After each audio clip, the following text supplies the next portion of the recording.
The India versus South Africa T20I series may have ended yesterday, but let me tell you, the hangover of those three matches are still on. We are back on the outside view powered by Vespa and Aprilia. We'll review those three matches in short.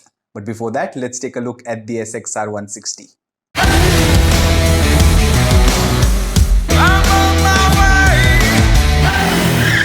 You're late. Don't just live life, maxify it.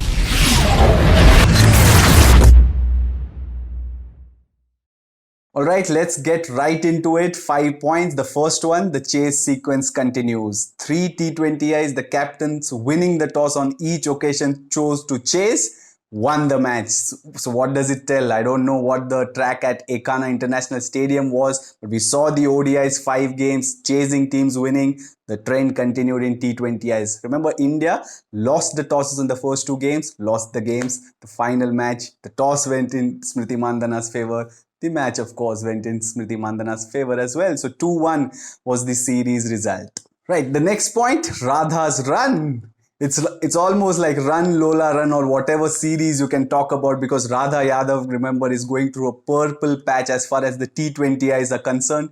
26 T20Is, remember, 26 T20Is in succession where she has picked up at least 1 wicket. I don't know what happens to the change in format. Remember, she made her ODI debut against South Africa, didn't have the best match. Back in the side in the T20Is and amongst the wickets again. The next point, Team South Africa. Because remember, 3 half centuries for South Africa in this series as opposed to 2 from India. The second, of course, was Shafali Verma. We'll come to her later. But 3 50s for South Africa. Annika Bosch, Lizel Lee, Laura Wolfart. That is a team game. Cricket's a team game. We can always talk about individuals taking a side over, but it's a team game. 350s. You look at the run scoring charts, you won't see a single South African up, but they are all in clusters below. So Team South Africa, they did well. The fourth point, Ismailing assassin, Shabnim Ismail amongst the wickets, of course. 4 wickets in this 3 T20I series. Rajeshwari Gaikwad also had 4 wickets, but 3 for 14. Her best for Shabnim Ismail in the first T20I. But the third T20I was a very, very forgettable one for her. 2 overs for 37. Let's forget that. But Shabnim Ismail and her impact right there with the best 4 wickets. As I said, twice in 2 games, twice in the first 2 T20Is, she got rid of Smriti Mandhana. That's the effect she had. India lost those 2 games. So, Ismailing assassin indeed is Shabnim Ismail. And of course, this review won't be complete without the mention of the shining Shafali Verma, of course. Scores of 23, 47, and then that 60 that changed the entire game in the third T20I.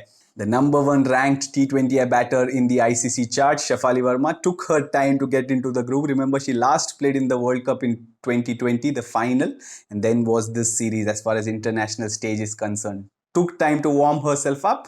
Final match, 60 of just 30 balls. 26 ball 50, third fastest for India, joined third fastest because she had hit a 26 ball 50 against West Indies late in 2019.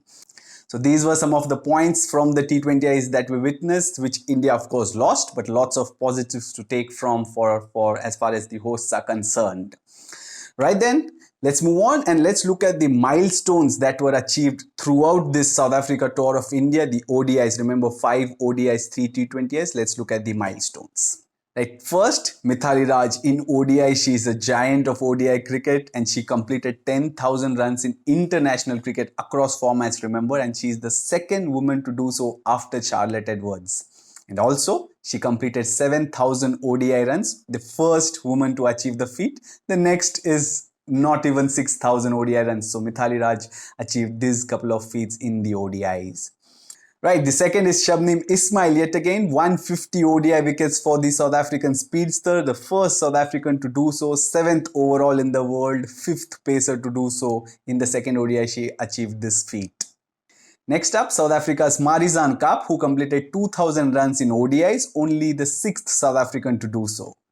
Lastly, coming to the T20Is, the only milestone in that series was Radha Yadav crossing the 50 T20I wickets mark, becoming the 4th fastest and the 3rd youngest to do so in T20I. She took 36 innings to get past that mark.